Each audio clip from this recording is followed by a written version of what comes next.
Estructuralmente, por decir, los huesos y los dientes. Esa es la función estructural de ambos, porque se necesitan ambos para que se formen los cristales de hidroxiapatita. Entonces, los cristales de hidroxiapatita son los que se depositan o mineralizan la matriz ósea. Entonces, de esa manera tú tienes la matriz ósea y la parte mineral. Entonces, con eso tienes dureza y resistencia en los huesos y en los dientes. Esa es la función estructural tanto del calcio como del fósforo.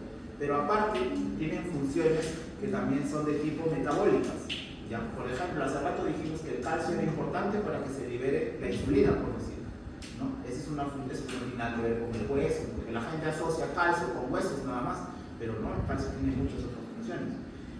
El calcio puede actuar como segundo mensajero, también actúa en varias vías metabólicas, induce también, por ejemplo, la contracción muscular, ¿te acuerdas del ciclo cardíaco? Entonces ahí tiene múltiples funciones.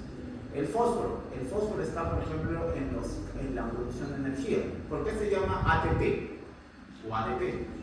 Porque genera enlaces de alta energía, el adenosín trifosfato, y también es un cofactor enzimático. Entonces, el calcio y el fósforo, en conclusión, son dos bioelementos que son imprescindibles para la vida, ¿ya? Entonces, la regulación de sus concentraciones, todo aquello que es importante en el cuerpo, tiene que estar bien regulado. Por eso es que como el fósforo y el calcio son tan importantes por funciones estructurales, por funciones metabólicas, están regulados hormonalmente, ¿ya? Principalmente por dos hormonas, que son la paratormona y la vitamina D. ¿Bien? Entonces es lo que vamos a ver ahora. Entonces, ¿cuánto de calcio tenemos aproximadamente en el cuerpo? Una persona promedio tiene 1 kilo de calcio en su cuerpo, ¿ya? Aproximadamente. Bueno, entonces vamos a ver. Distribución y balance del calcio. Entonces, el balance del calcio va a estar dado por lo que tú ingieres versus la cantidad de calcio que es, digamos, sacado del hueso diariamente. Entonces, te decía que el hueso, como ves acá en el gráfico, tiene aproximadamente 1 kilogramo de calcio, ¿ya? Pero tú ingieres también aproximadamente 1 gramo de calcio al día. La recomendación mínima de la ingesta de calcio diaria de una persona sana es de 1 gramo al día. Ya esa es la recomendación mínima de ingesta de calcio. Entonces, de esos de 1000 miligramos que tú ingieres, en realidad se absorbe solamente cerca de 350. La mayoría se va en las heces. De lo que se absorbe, luego hay una parte que sale del hueso, que el hueso se está recambiando todo el tiempo, entonces se equipara lo que tú ingieres versus lo que viene del hueso. Obviamente el hueso no se puede descalcificar, así que hay una parte que sale del hueso, pero la misma cantidad regresa al hueso. Por eso acá en el gráfico te pone 280 de formación y al mismo tiempo 280 de reabsorción, de tal manera que siempre tienes 1 kilo de calcio en tu hueso. Cuando esto se desequilibra, te lleva a la osteoporosis, ¿ya? Entonces hay una regulación entre lo que ingieres versus lo que se va tomando de los huesos. Y el exceso de calcio se va a eliminar en los riñones, que es eliminado con la orina, ¿ya? Entonces, la ingesta mínima recomendable de calcio en una persona sana, promedio y adulta, es de 1 gramo al día, ¿ya? Eso es lo mínimo. Bueno, entonces ahora vamos a hablar de cómo es que está regulado. Entonces, la homeostasis del calcio depende de sus hormonas reguladoras. Y las hormonas reguladoras del calcio son principalmente dos: la paratormona, que viene de la glándula paratiroides, que en realidad son 4, que se localizan en la cara posterior de la glándula tiroides, ¿ya? De ahí que cuando hay un paciente, por ejemplo, tiene un cáncer de la tiroides, muchas veces termina en una tiroidectomía total, o sea, le extirpas la glándula tiroides, y es muy difícil sacarlas y no llevarte las paratiroides. Entonces, un paciente al que le sacas la tiroides por un cáncer, aparte lo dejas sin producción de paratormona. Entonces, los efectos adversos que va a tener después de esa cirugía también no solamente van a ser por déficit de hormonas tiroideas, sino también por déficit de paratormona. Entonces, tienes que suplementarlo luego con las dos cosas. Ya, no te olvides de eso. Bueno, entonces vamos a ver cómo es que se dan las funciones. Esta de acá no nos ayuda. Vamos a pasar. Voy a buscar la que sí ayuda directamente para explicar, ¿no? Esto de acá es pero voy a pedir verán que me encarguen hacer las diapos de al menos 3 casos. Ya, por acá debería empezar. ¿Cómo se da la síntesis de la paratormona? La paratormona, para empezar, es una hormona peptídica, ¿ya? Está formada por aminoácidos. Por tanto, sus receptores van a ser receptores de membrana, ¿ya? aparatormona, entonces te decía, está producido por las células que ves acá de la glándula paratiroides. Y estas células principales, así se llaman, las células principales productoras de paratormona, van a tener algo llamado el receptor del calcio. ¿Ya? Esa es la parte más importante. Las células principales de la paratiroides tienen algo llamado el receptor del calcio, cuyo nombre completo es receptor sensible al calcio, ¿ya? Pero receptor de calcio. Entonces, este receptor de calcio sensa los niveles del calcio. Entonces, lo primero que deben recordar es que la paratormona lo que quiere es que el calcio aumente en sangre. Eso es el objetivo de la paratormona, que el calcio en sangre esté alto. Entonces, cuando este receptor sensible al calcio detecta cantidades de calcio importantes, eso hace que la producción de la paratormona esté inhibida. ¿Por qué? Porque hay suficiente calcio en la sangre. Entonces, mira, el calcio viene por acá, se une con el receptor sensible al calcio, y ese receptor sensible al calcio está asociado a una proteína G, que a su vez está asociada a la fosfolipasa C, y lleva a una reacción en la cual el incremento de la concentración del calcio inhibe la liberación de la paratormona. ¿Ves cómo es la secuencia? El calcio se une al receptor, se activa la proteína G, la fosfolipasa C, el diacilglicerol, eso eleva el IP3, y el IP3 hace que el calcio del retículo endoplasmático salga hacia la célula. Y este calcio inhibe a que las vesículas de PTH, porque esta ya está formada, sean liberadas hacia la sangre. ¿Por qué? Porque ya se sensó que el calcio está normal. Ahora vamos con la acción contraria. Imagínate que el calcio en la sangre esté bajo. Si el calcio en la sangre esté bajo, el receptor se activa, no se activa o se activa poco. Entonces, si se activa poco, toda esta secuencia que acabamos de dar no se da. El calcio no sale, ¿y qué pasa con las vesículas? Se liberan. De tal manera que el estímulo principal para la liberación de la paratormona son los niveles de calcio, específicamente la hipocalcemia, y está mediada por el receptor sensible al calcio. ¿Ya? Tu primera conclusión, ¿qué es lo que quiere la paratormona? Elevar el calcio en la sangre. ¿Y cuál es por tanto el estímulo?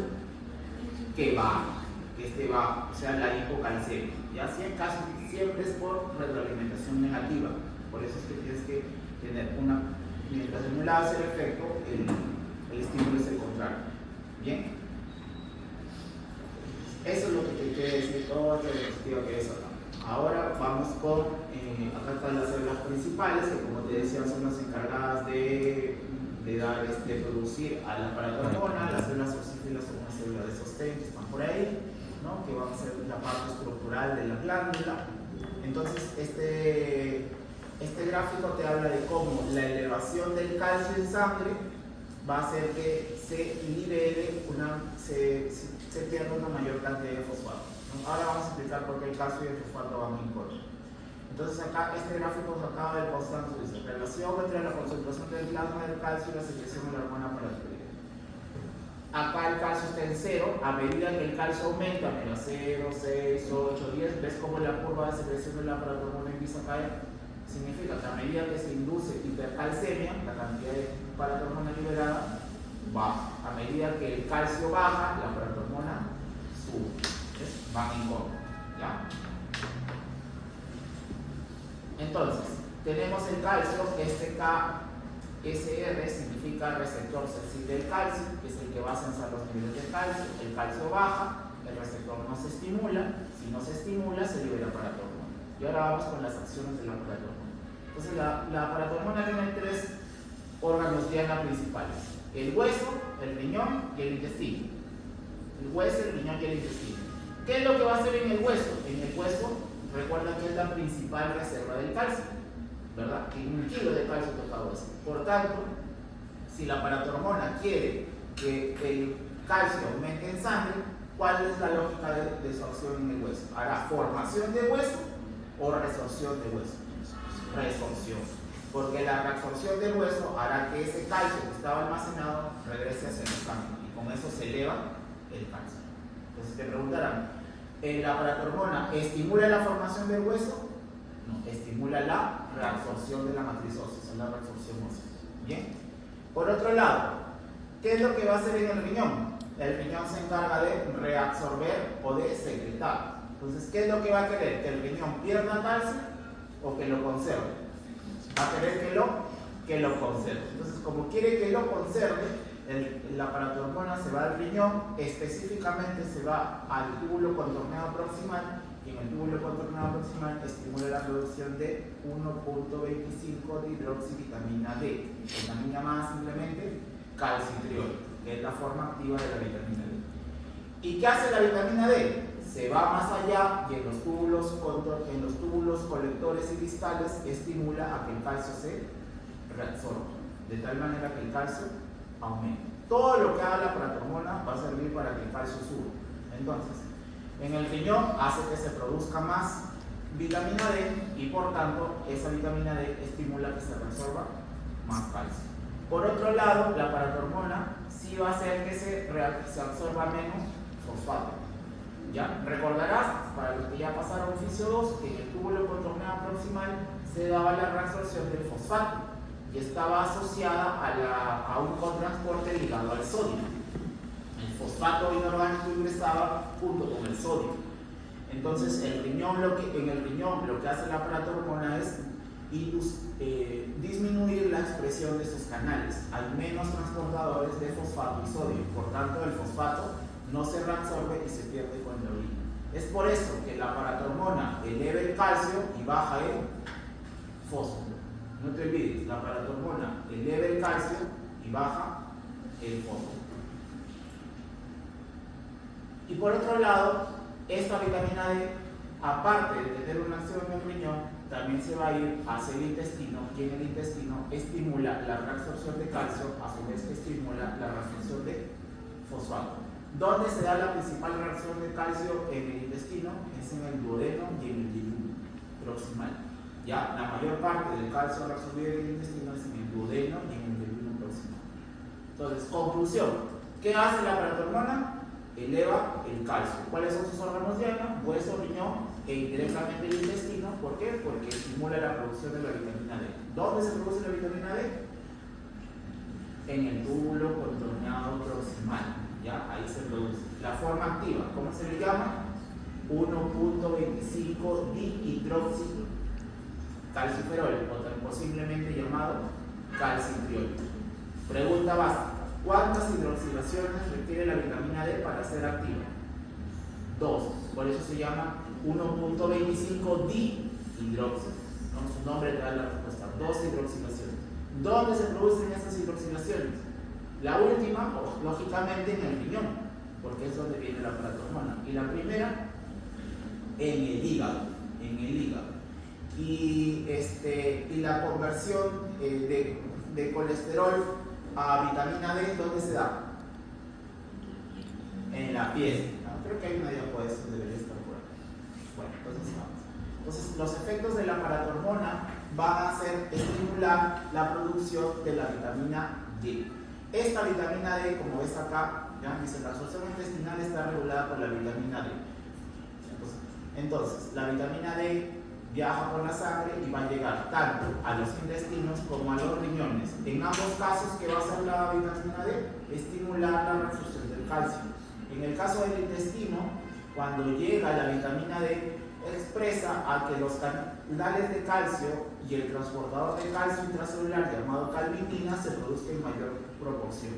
¿Ok? Entonces viene por acá la vitamina D e induce a que se produzcan más calvitinas para que el calcio que se reabsorbe pueda pasar desde la membrana luminal hacia la membrana vasolateral.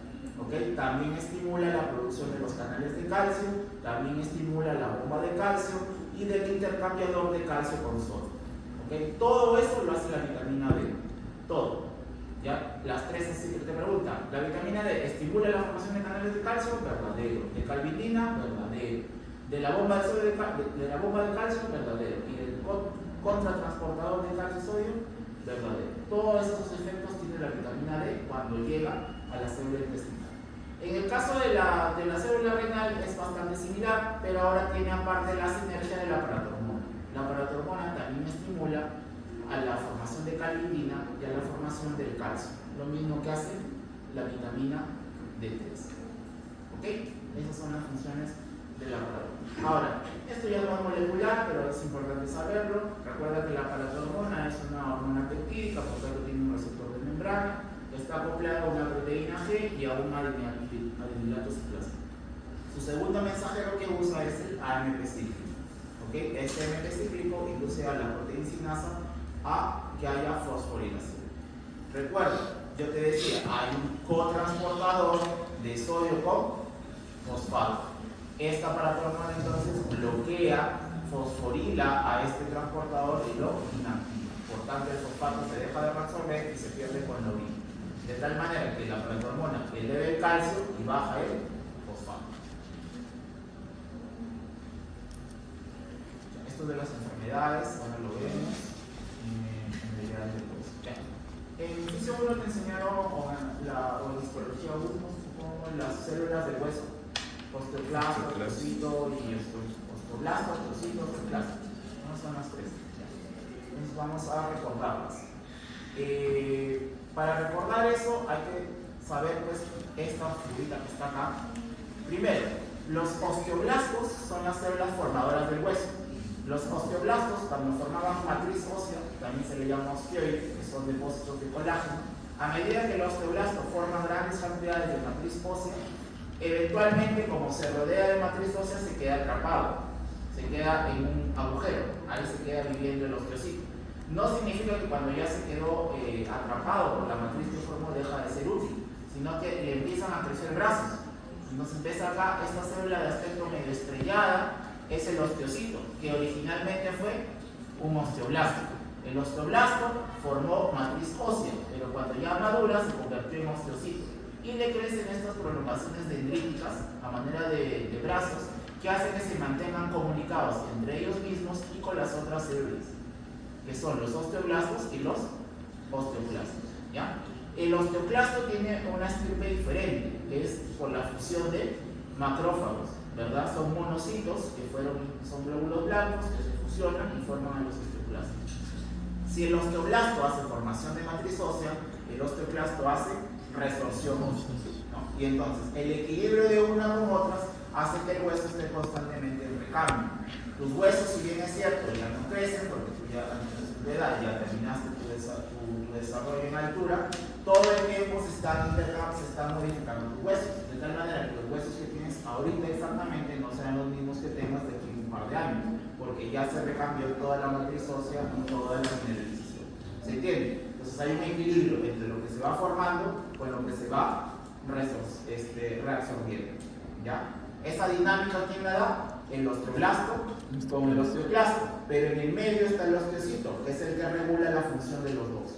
Así recuerdo. El osteoblasto forma, el osteoclasto resorción, pero el que regula el equilibrio de los dos, el osteocito. ¿Ya? Ahora, ¿cómo lo regula? Ya es una cuestión molecular. Entonces, por acá tenemos esta célula de acá que ves, es el osteoclasto porque es multinucleado, ¿ya? Este es un osteoclasto. Y por acá tenemos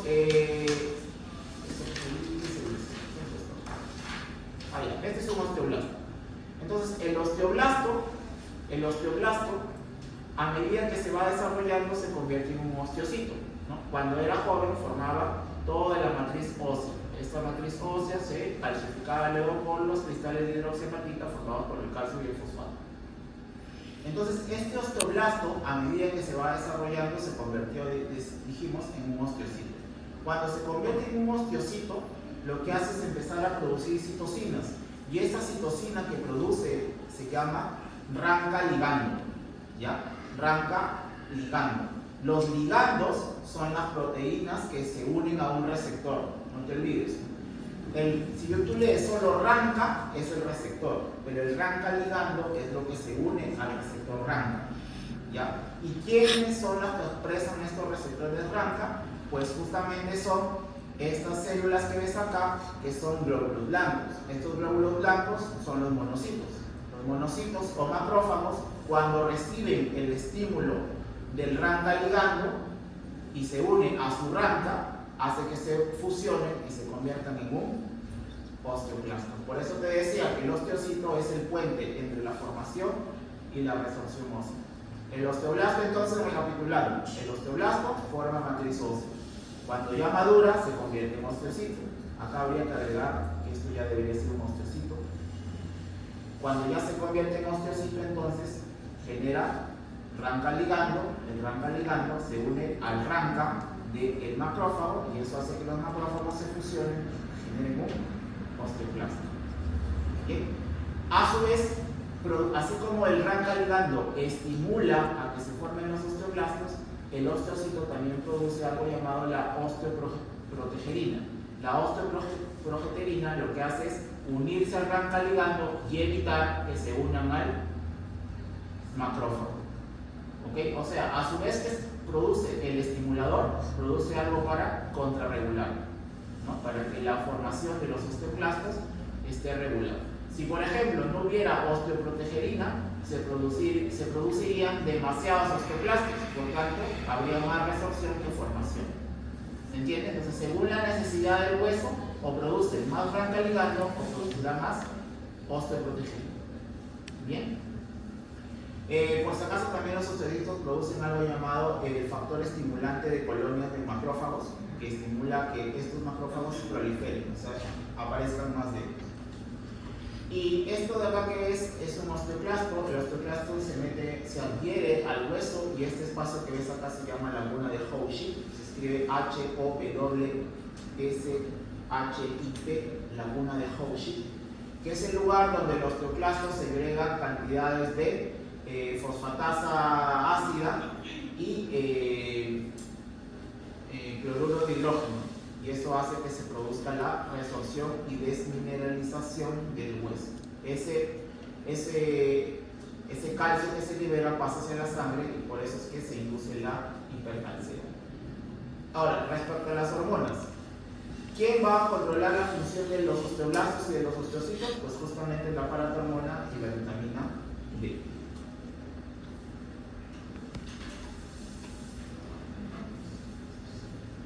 Bien, entonces acá, ¿esta qué célula sería? Este sería un osteoclasto.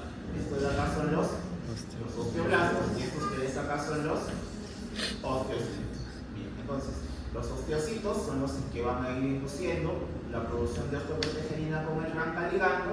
Estos de acá se oponen, el ranca ligando hace que los monocitos se transformen o se fusionen y se transformen en un osteoclasto.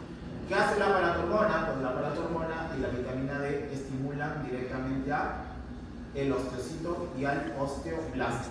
¿Ya? Al osteocito y al osteoblasto.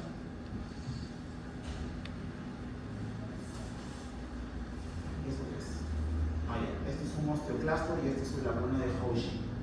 Y acá lo que te están explicando es cómo se forma el hidrógeno con el cloro para formar cloruro de hidrógeno, que es el mismo que el ácido clorhídrico, que es el mismo que se produce en el estómago, o el que se usa para limpiar cubano, que es lo que hace que se vaya a desmineralizar y deshacer la matriz ósea. Eso hace que el calcio se libere y ese calcio va a pasar hacia la sangre.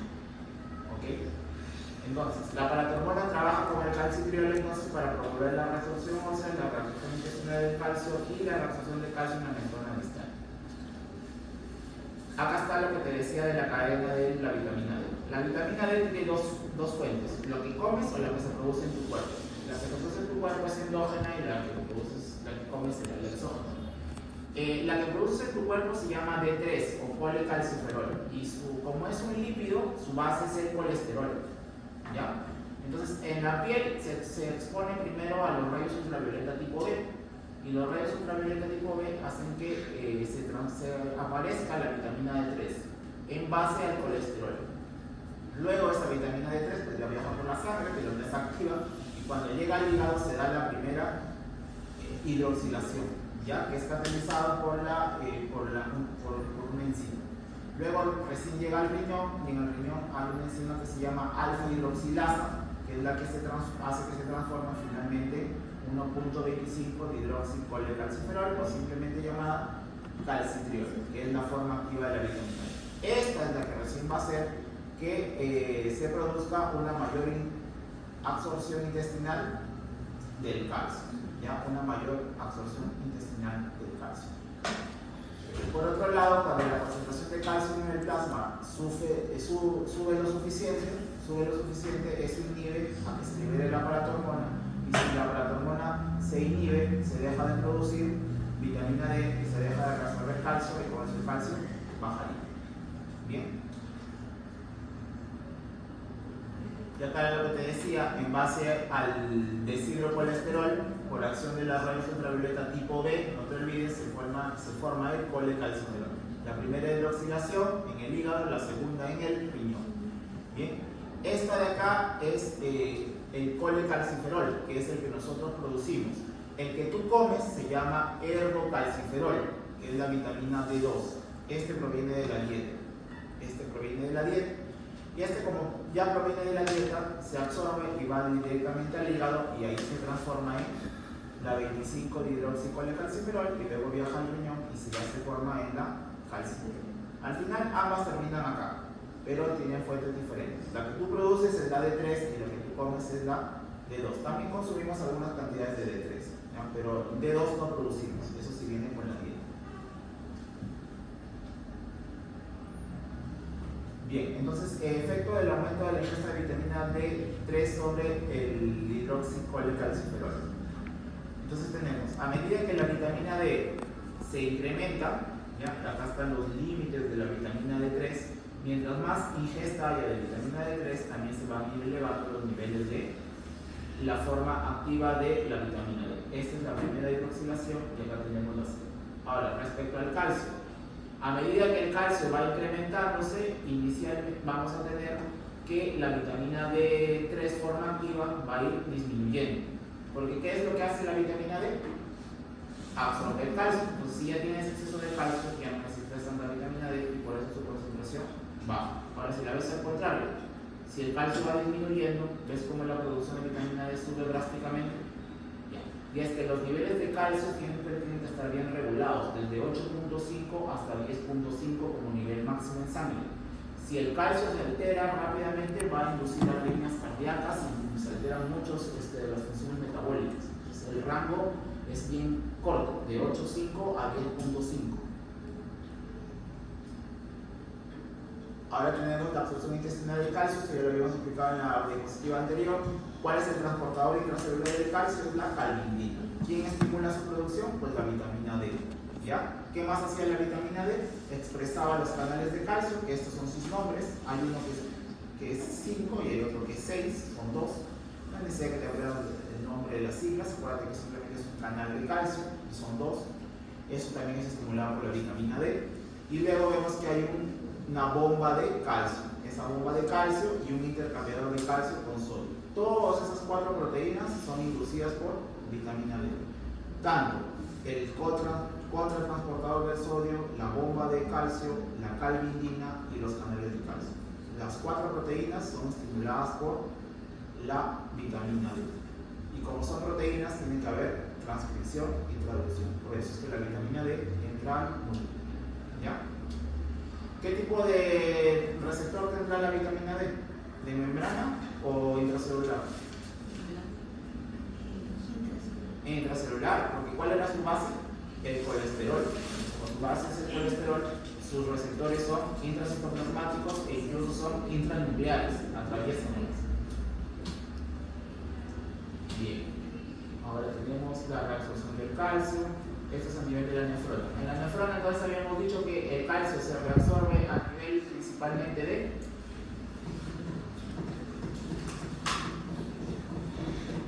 pues la primera parte se reabsorbe en el túbulo contorneado proximal, pero eso no es este mecanismo no es mediado por paratormona. Este mecanismo era, ¿quién se acuerda? Por arrastre por solvente, ¿ya? Por arrastre por solvente. La mayor parte del calcio se reabsorbe es por arrastre por solvente, pero la que sí es regulada por vitamina D es la que se da en el túbulo contorneado distal y en el túbulo colector. Ahí sí es regulada por vitamina D. La calcitonina en seres humanos no sirve, ¿ya? Pero teóricamente su función es estimular, es contrarresta las acciones de la paratormona. ¿Por qué no sirve? Porque Si a una persona le hacen por ejemplo, una tiroidectomía con conservación de las tiroides, no tienes alteraciones. En cambio, si te vuelven las paratiroides, ahí sí tienes alteraciones del calcio. El control del calcio en los seres humanos está regulado básicamente por paratormona y por vitamina D. Ahora, teóricamente, ¿para qué sirve la calcitonina y dónde es producida? Se produce por la glándula tiroides. ¿Recuerdas que existían las células foliculares y las parafoliculares? Las parafoliculares son las que producen calcitonina. Y su utilidad es estimular la formación ósea. Entonces, la calcitonina tiene función para estimular la formación de hueso, pero tiene poco efecto en los niveles plasmáticos del calcio. En cambio, la paratormona es tanto actividad en el hueso como, sobre todo, en los niveles plasmáticos del calcio. Bien, y el fósforo. ¿Dónde hay más fósforo? ¿En las partes blandas o en las partes sólidas? En las partes blandas. Ya tenemos más fósforo en las partes blandas. Por eso es que cuando una persona tiene por ejemplo, síndrome de aplastamiento, supongamos que te cae una columna encima de la pierna, entonces la muerte celular libera grandes cantidades de fosfato. Entonces tus células se mueren, entonces todo ese fosfato que está almacenado se libera hacia la sangre. Cuando se libera hacia la sangre, el fosfato le gusta agarrarse al calcio. ¿Ya? Siempre paran juntos. Entonces el exceso de fosfato lo toma el calcio. Entonces, ¿qué pasará si tienes una hiperfosfatemia? ¿Qué pasará con tu calcio? Si el fosfato lo agarra al calcio, disminuye. Entonces, por eso es que una hiperfosfatemia te lleva a una hipocalcemia. Ya, pregunta del examen de recién dados como 2 o 3 años. En un paciente que tenía síndrome de lisis tumoral, en el síndrome de lisis tumoral, como su nombre indica, hay muerte celular, lisis celular, se mueren las células tumorales. Entonces, ¿qué se va a liberar a la sangre? Fosfato. ¿Y ese fosfato a quién se agarra? Al calcio. Entonces, ¿qué inducía? Hipocalcemia. Esa era la respuesta. Porque si tienes exceso de fosfato, el fosfato se une con el calcio y baja el calcio en sangre y eso te lleva a la hipocalcemia. ¿Está bien? Bueno chicos, ahí lo dejamos, ¿no? Cualquier cosa, alguna duda, ya lo vemos la otra semana.